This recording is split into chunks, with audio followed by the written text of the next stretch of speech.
Hello, this is Sarah Braasch. Welcome back to my channel.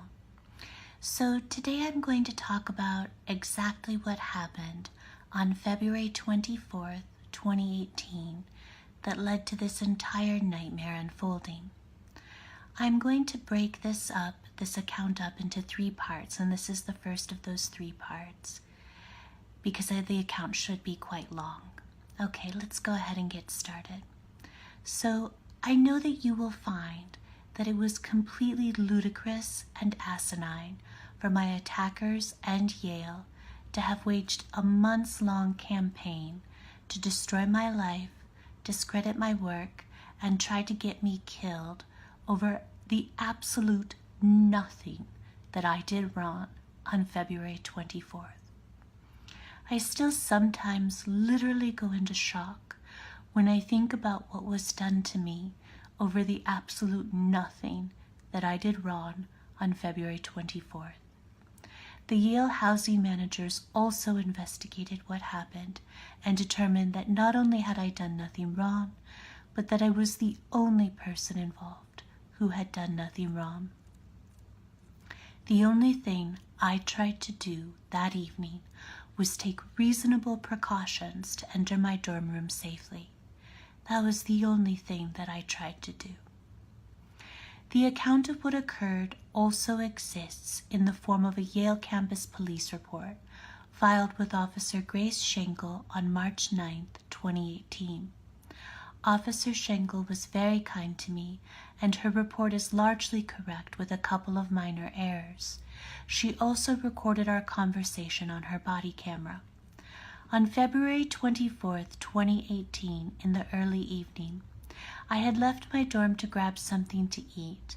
When I returned, I approached the small tower elevator. I waited for the elevator, seemingly by myself. I made it a point never to ride up in the elevator with anyone else, especially not men, and especially not a single other man alone.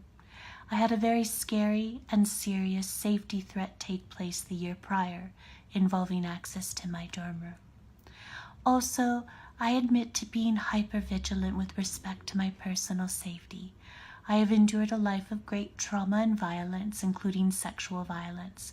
I also suffer from mental health disabilities, including post-traumatic stress disorder.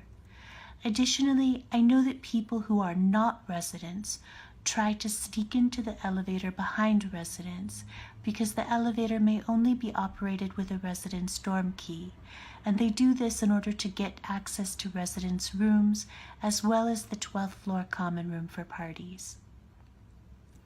The elevator arrived that evening on February 24th, and I opened the heavy outer door and the inner gate.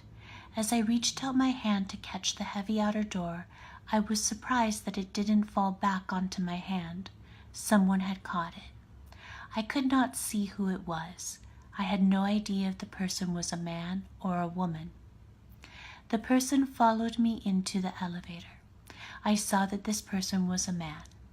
I was very uncomfortable because for personal safety reasons, as I mentioned, I much prefer to take the elevator alone.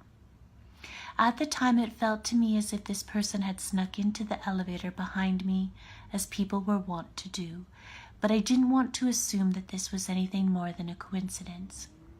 I decided to wait and let the man use his own dorm room key to operate the elevator.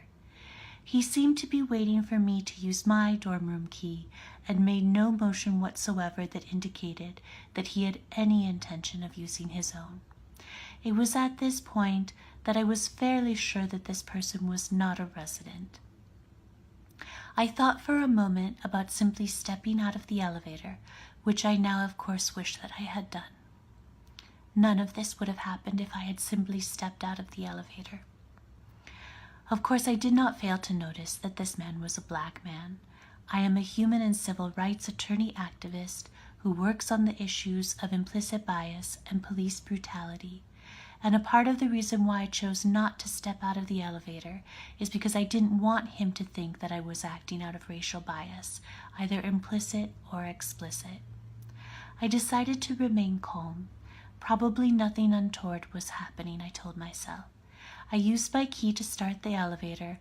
Then I made the mistake of selecting my own floor, the 12th floor, before I asked the man which floor he needed.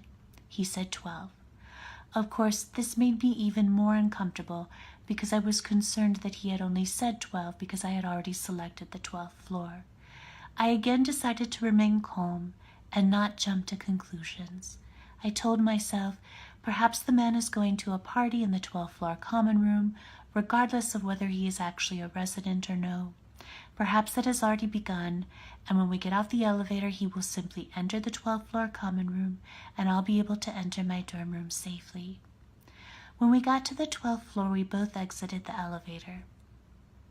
Now, the entirety of the 12th floor of the tower of the Hall of Graduate Studies consists of a small landing with the door to my dorm room on one side and the door to the small 12th floor common room on the other. The 12th floor common room door was shut. It is always locked, and a resident must use one's key to enter.